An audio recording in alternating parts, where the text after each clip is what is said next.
இதுதாங்க ஸ்ரீபெரும்புதூர் ஸ்ரீ ஆதிகேஸ்வர பெருமாள் கோவிலோட தேர் தேரோட்டம் 2ஆம் தேதி நடந்தது. நான் இன்னைக்கு போனேன். இப்போ ராமானுஜர் பிரம்மோற்சவம் நடந்துகிட்ருக்கு. தேர் முந்தா நாள் ஓடிச்சு. நேற்று ராமானுஜர் ஜெயந்தி. ஆமாம், ராமானுஜர் ஜெயந்தி. ஸோ தேரை வந்துட்டு அந்த இதில் ஒரு ஷெட்டு மாதிரி போட்டு அதில் க்ளோஸ் பண்ணி வைப்பாங்களே, க்ளோஸ் பண்ணி வைக்காமல் திறந்து இருந்துச்சு. அதனால் நான் பார்த்தது உங்களுக்கும் காட்டுறதுக்காண்டி வீடியோ எடுத்தேன். நல்ல ஃபுல்லாக உடன்னால் செஞ்சுருக்காங்க அந்த தேர். நல்லா இருக்குது. ரொம்ப பக்கத்துலேயும் இப்போ க்ளோஸ் ஆகிடுச்சு. இதுதான் அதோட சங்கிலி. அந்த தேரை இதை பிடிச்சி தான் நம்ம இழுத்து வீதி உள்ளாக்குவது.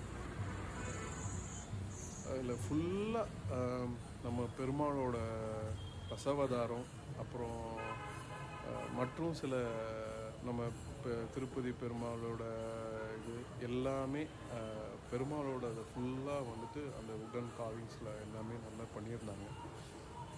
இந்த மணிலாம் வந்துட்டு தேர் ஓடும் போது கேட்கும் போது ரொம்ப அருமையாக இருந்துச்சு. அது அந்த ரொம்ப கூட்டமாக இருந்தனால அதெல்லாம் எடுக்க முடியல. ஸோ இன்றைக்கி நிலையில் நிற்கும் போது வந்துட்டு அதை எடுத்து உங்களுக்கு காமிச்சிட்ருக்கேன். நீங்களும் பார்த்து ரசிங்க. ஐ திங்க் உங்களுக்கும் பிடிக்கும்னு நினைக்கிறேன். நல்லாயிருக்கும். 2 குதிரை அந்த தேரை இழுத்துட்டு போகிற மாதிரி அப்போவுமே வந்துட்டு அந்த ஒரு கற்பனையில் அழகாக அதை வடிவமைச்சிருக்காங்க. இது அந்த தேரோட சைடு, ரைட் சைடு.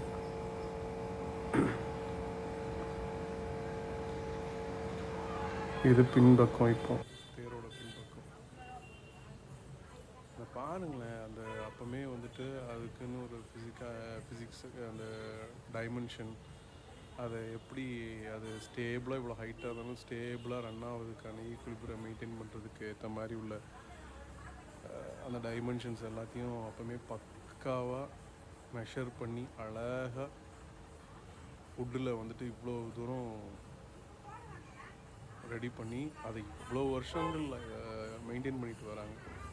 உங்களுக்கு யாருக்காவது இது வந்து எத்தனை வருஷம் தெரிஞ்சாலும் எங்களுக்கு சொல்லுங்கள், கமெண்ட் பண்ணுங்கள். நானும் உங்களுக்கு அதை கமெண்ட்டில் சொல்கிறேன்.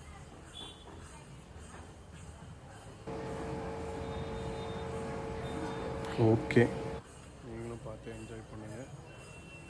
தேங்க்ஸ் ஃபார் வாட்சிங். ஸ்ரீமதே பகவதே ராமானுஜாய நமः.